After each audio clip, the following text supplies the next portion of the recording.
Hey, I'm back. It's been over. No, it's been a year. It's been a year since I did this. Usually people say, write it down. It'll help you. I don't do that. It doesn't work that way for me. I can't do that. It just. I don't know. It doesn't feel right. It feels right talking about it.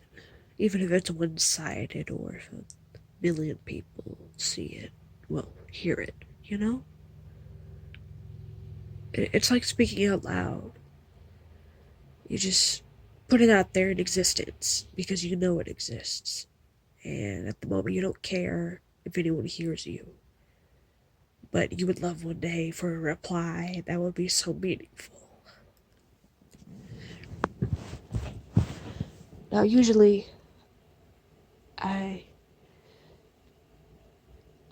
I try to be positive. Now, I mostly am positive. What am I trying to get at? It's basically I needed to cry.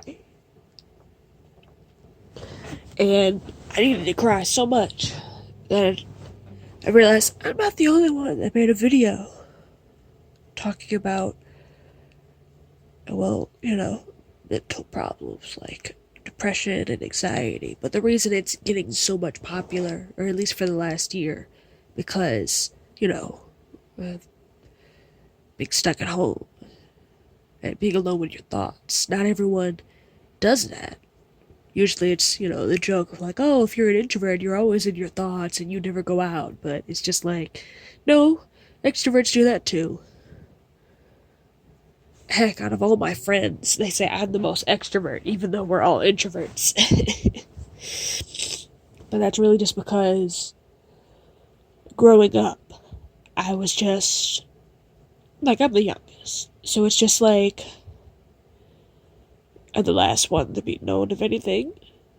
Everyone looks down on me. I'm the baby. I'm the child.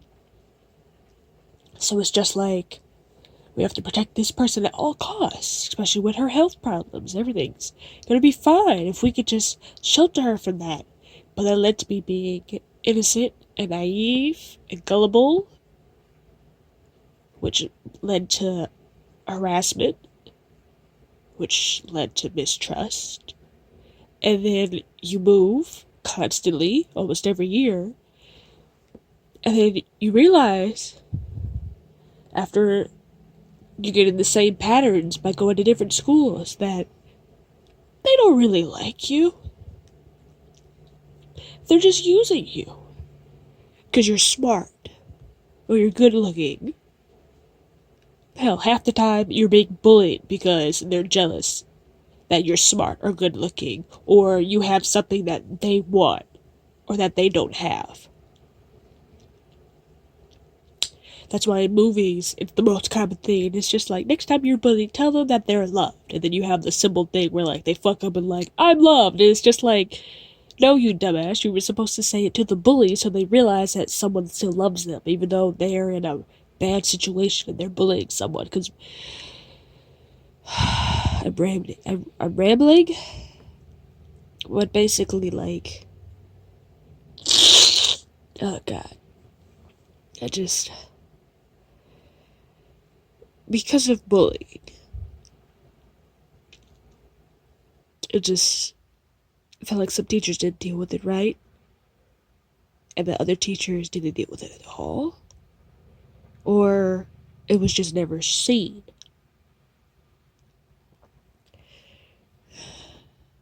Like,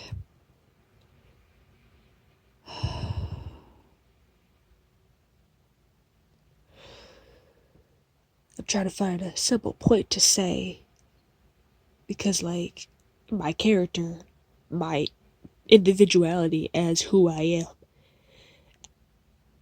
like, bullying has just been a stepping stone that it's made me who I am, but that shouldn't have to be a factor.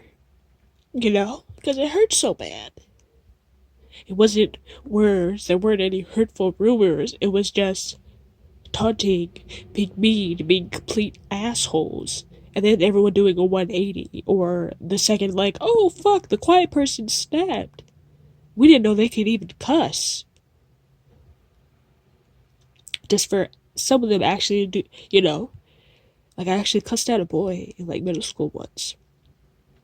I remember his name being Brandon. I don't remember his last name, but he called me string bean, like the vegetable.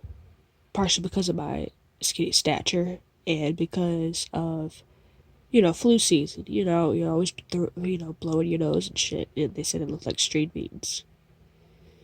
It got to the point in math class where they literally had a string bean. It was taunting me and stuff, and I just immediately snapped. And I don't even remember cussing at him. But it's when the teacher came in, it was just like, both of you step out of the hallway. And he realized, like, he was just like, oh, well, I didn't know I was hurting your feelings. I thought this was just playful banter. And I'm like, no, that very much hurt me. It's been hurting me for a long time now. And he apologized, and he never did it again. But girls aren't like that. Unless they're in that same exact situation and they have their fucking, like, bubble bust open and they're like, oh shit, I'm doing what they're doing to me, type of thing.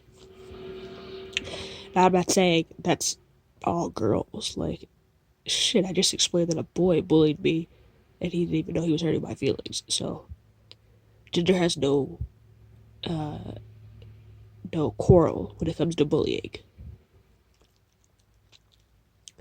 It's bullying. There's different types of bullying, but it's just like, it wasn't about my sexuality, it wasn't about their sexuality. It was just, they didn't like me, and I didn't know why. Like an example, in that same middle school, my first day there, I was slightly late. And I sat down in the only place. And the girl behind me put her feet right where my back was. And I turned and I said, can you please stop? Your feet are pressing against my back. And she said, oh, I'm sorry. Usually no one is sitting there. So that's where I rest my feet. And I'm like, oh no, it's understandable. And I went back to paying attention to class. And then she did it again. Pressing on my back. And mind you, I have health problems with my back, with my kidneys. And it's just, I turned around and politely told her, can she please stop? Because I have a health issue. And she said, oh, I'm sorry. Force of habit. The third time she did it, I just scooted my chair forward.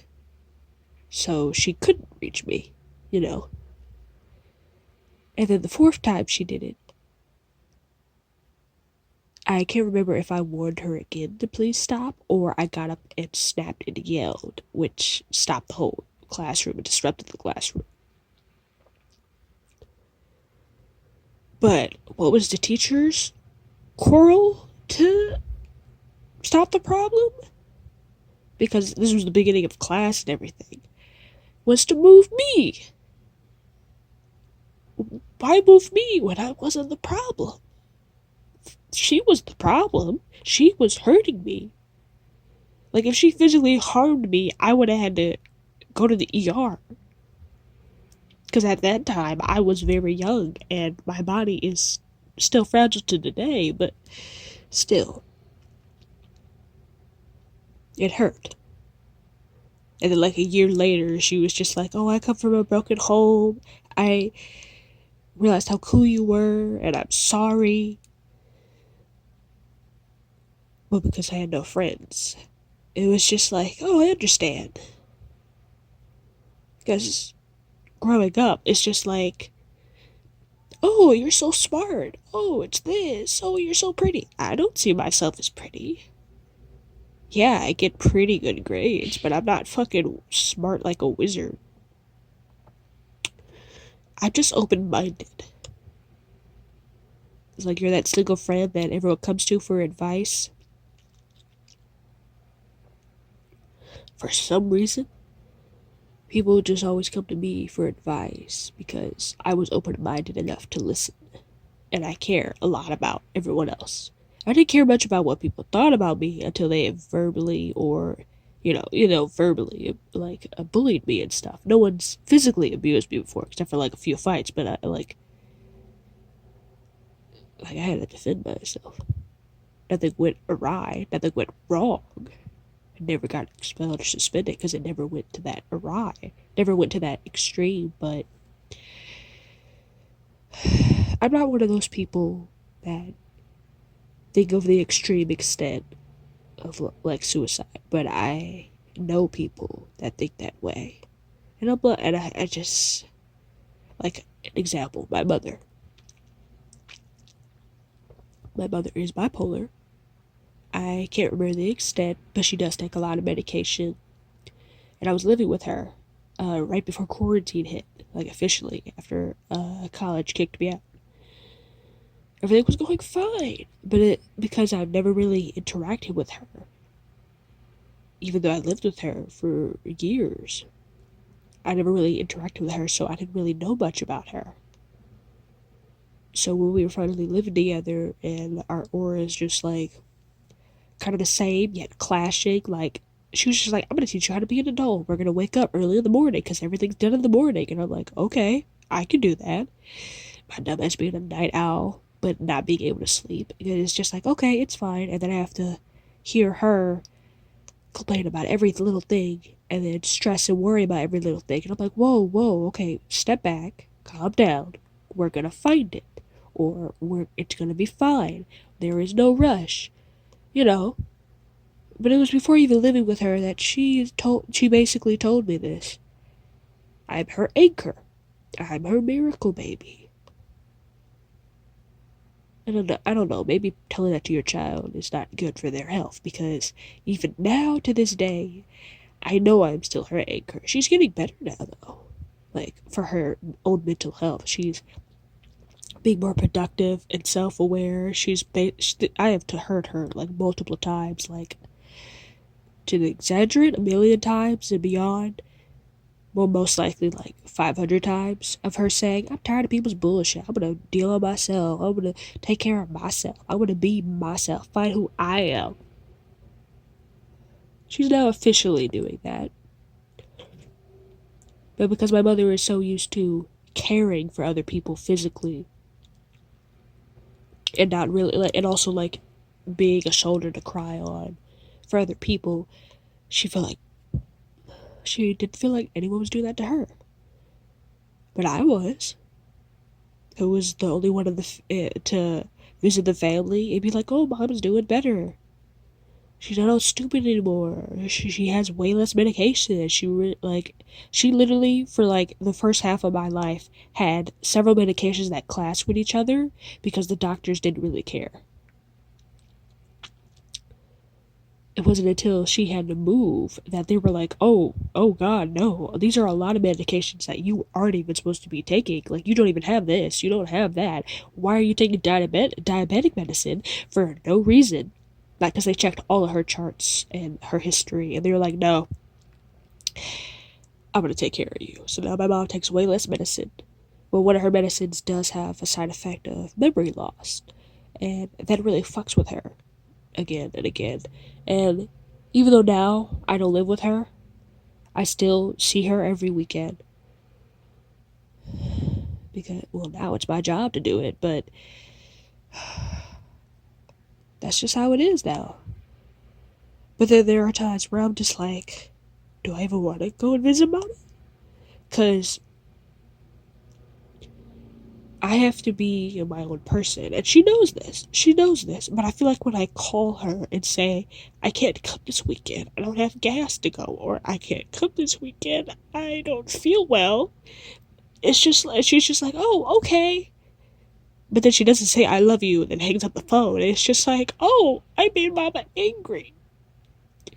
I'm supposed to be there for her. Why would she not say I love you? Why is she so monotone when we're on the phone when I tell her I can't come and see her? And then it's just like, maybe I should just stick it in the pain and drive 2 hours so I can be there for the whole weekend to take care of her, see how she's doing, 'cause that's what I'm supposed to do. That's what a good girl is supposed to do.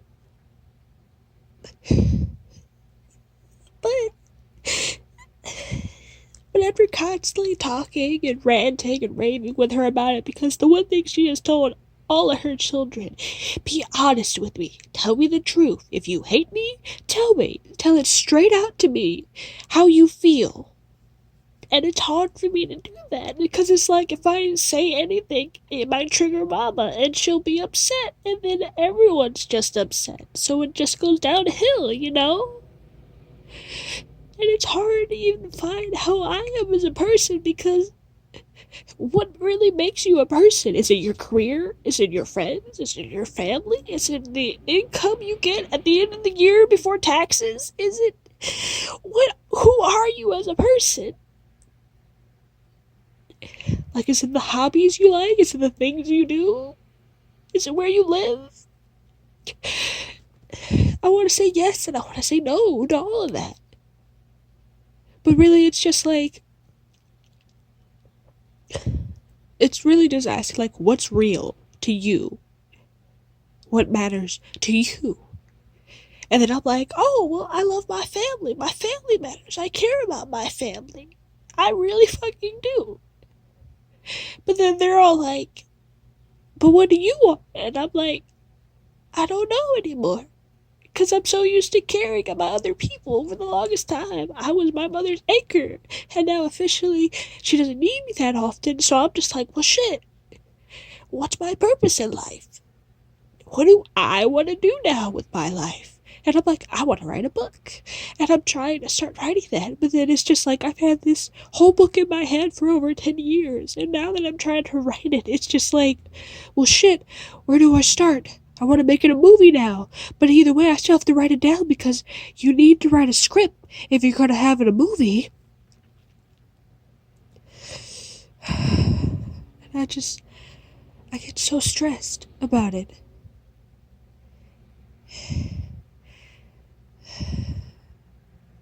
I get so stressed about it. And then randomly I get a call from my mother. Oh, I relapsed. Like, I had an alcoholic drink at 3 in the morning, and I just want to tell you I'm sorry. And she's not even a fucking alcoholic. It's just AA meetings, and you shouldn't have alcohol with your medicine. And she taps her medicine like before night. But either way, it was just like, she felt very guilty about it because she went back on her word that she would never drink again, even though she has never experienced, like, it, you know, but it still felt bad. And I understood that.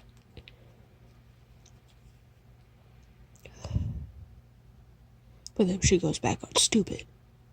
The one time that she did, like, she tried to take money from me, and it was just like, and I woke up, but it was her money that she was trying to take, because literally that day she gave it to me to hang on to so we could pay off something. Either way, that's in the past now. I don't know why I'm ranting about that, but it's just like, I don't know what I want anymore. I love anime. I love music. I love comics. I love DC and Marvel. I love Pokemon. I love my video games. I have so many things, and it's just like, there are some things I shouldn't even be having, and it's just like, why do you have bobby pins when you don't use bobby pins? And it's just like, just in case. And it's just like, what do you mean? It's just like, I have family that use bobby pins. What if they need it? Even though I don't live with them. Even though I'm like an hour away from them. Like, what if they need it? What if I somehow get kidnapped and that's the only thing in my backpack I can use? I can try to pick a lock and get my way out of there, you know? Why do you have so many scrunchies? Because I don't want to clean my old ones even though they're perfectly usable?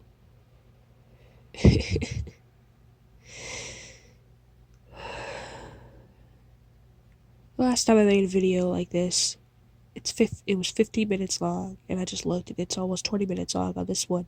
But I don't know. I don't know what I want to do with my life all the time. I don't want to be a burden to my family. It's funny how, like I said that before, I don't want to be a burden. I don't want to be a burden to anyone. And then like my sister was like, you're not a burden. If anything, you fucking help me with a lot of shit. And I'm like, oh. But it always goes back to the same thing. I don't want to disappoint anyone. I don't want to be a burden. I don't. It's the pressure of disappointing the people I care about. And what's funny is that like only about 2 people has said it's not about disappointing us. It's about if you feel so disappointed in yourself, that's when there's real disappointment. You shouldn't care about any of that when you're chasing a dream. And I'm like, yeah, you're right. But I don't even know where my dream is anymore. You know? Shit, I just found out last month that I'm gonna live up to 80. Because when I was 10, I was told I was only gonna live up to 30. Mind you, I'm 10 when I heard that. And I was like, so, I can't have sex. I won't get married and have kids. And I'll probably live up to 30. You're 10. You're doing the fucking math. You're like, oh, that's 20 more years. That's a long life. Finally hit my 20s, and I'm like, when am I gonna die? When am I naturally gonna die? What have I done with my life? I'm only in, like, my 3rd year of college. What the fuck? And mind you, I didn't even want to go to college. Because in high school, I still had that thought, like, I'll die at 30. There's no point in me going to college uselessly for a career I'm never going to be able to successfully do. Because by the time I'm 30, I'll be dead.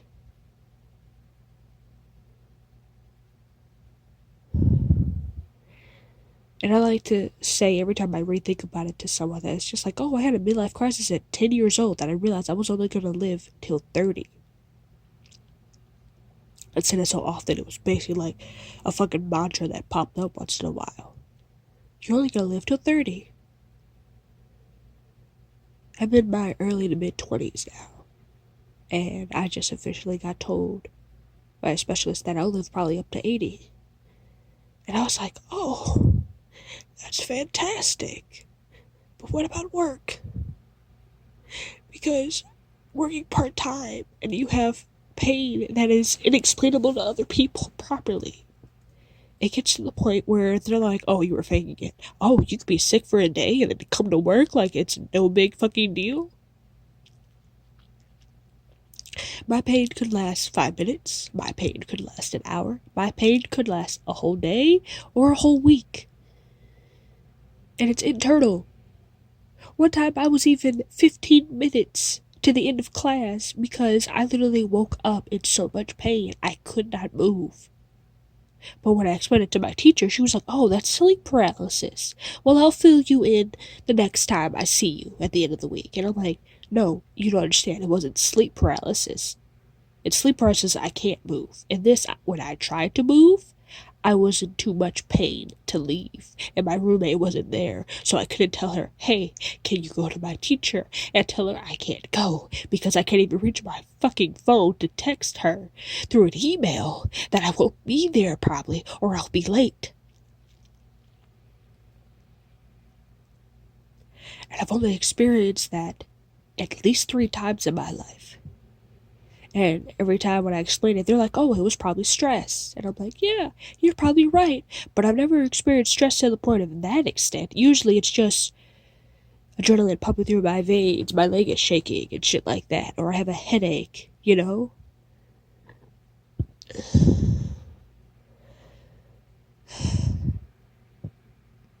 There's just a lot of things that seem like too much pressure. And I know I need to talk to someone about it, but I realized, why see a therapist? Where there's plenty of people that do have suicidal thoughts. There are plenty of people that do contemplate killing themselves or they're physically hurting themselves. Like, when I was younger, and not just learning, but actually meeting people that have hurt themselves, just because it's been a habit and it helped them cope with things. After fully being aware of all those things, besides being open-minded and being told all the time, you're so smart. Whenever I was asked, would I ever, am I ever suicidal? Because my mother is suicidal, partially. I was like, my first reaction would always be, I'm not fucking stupid.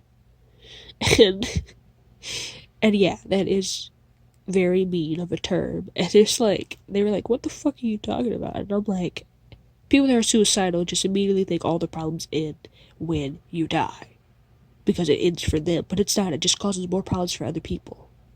Maybe that's why I'm not suicidal,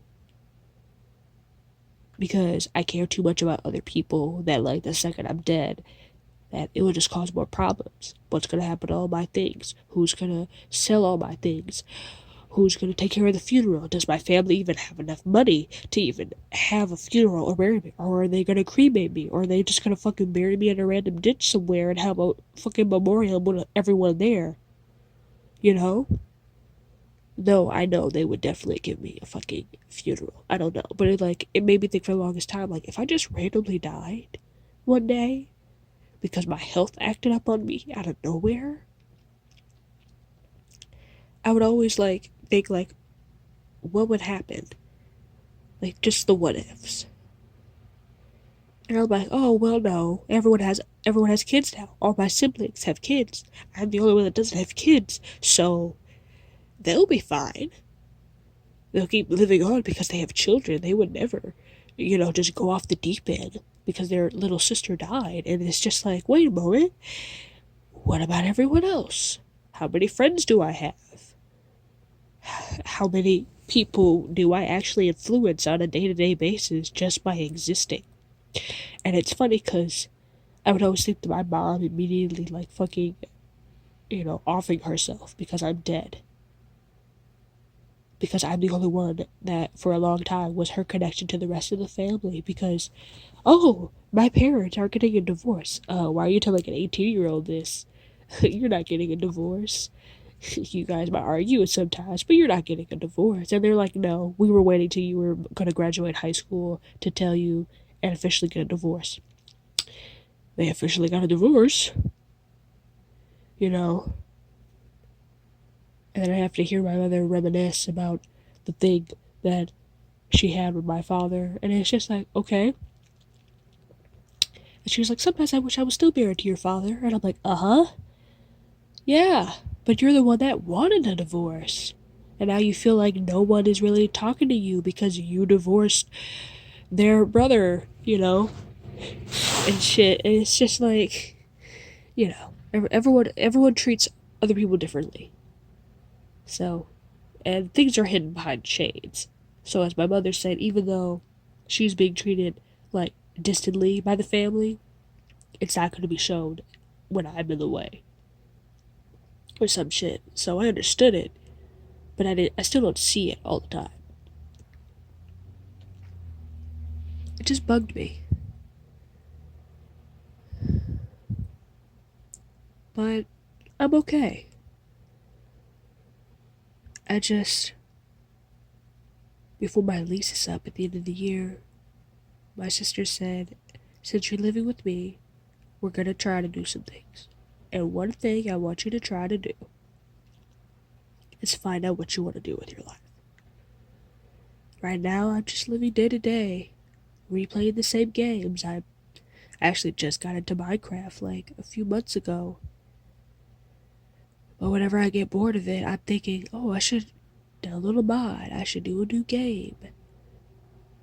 I should upload a new world on Minecraft and do the same thing, but do something different, like only live off fish, only get things from the fishing rod, because not a lot of people fucking use that. I've never seen a Minecrafter use the fishing rod that often. Yeah, probably for some basic things, but I like that. And I'm not talking about a fucking fishing farm. You can really just being there fishing. It's kind of soothing. I was never really good at fishing in real life. Only went once, but a 5-year-old's attention span is not that wide when it comes to fishing. Especially when your own father didn't even catch anything, if you think about it. But